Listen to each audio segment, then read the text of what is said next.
Welcome! In this training video, you'll learn about the Structured Scopes feature. Utilizing the Structured Scopes format allows you to highlight areas of focus and can improve the hacker discovery process, making their research more efficient, enabling them to find bugs faster, and you to fix them faster.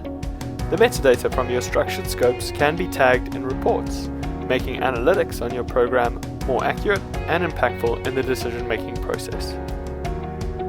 Structured Scopes can be found at the bottom of your policy page and are a great way to let hackers know what assets you care most about. If you're looking to ensure your hackers stay within the boundaries of your program policy, clearly defining your in-scope and out-of-scope assets removes any guesswork for the hackers and also ensures their testing is focused on assets that you specify. You can use Structured Scopes to show which assets are in scope and out of scope, show the maximum severity level for each, and specify if an asset is eligible or ineligible for bounty. Let's look at how we can set up Structured Scopes.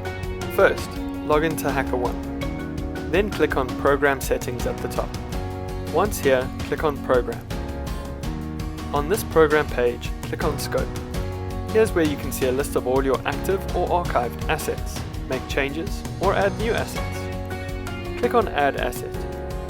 Here's where you can add details about your asset, which will appear on your policy page. You can begin by selecting which type of asset you'd like to add. HackerOne allows you to choose from a large variety of options to add to your scope. For this example, I'm going to be using the domain tag and fill out the identifier with my URL. I want to receive reports for this asset, so I'll mark it as eligible for submission. I also want this asset to be eligible for bounty awards, so I'll leave the Yes option selected again. In case of any geographic restrictions that would limit hackers in other countries from participating, I'm also going to select Yes or No here.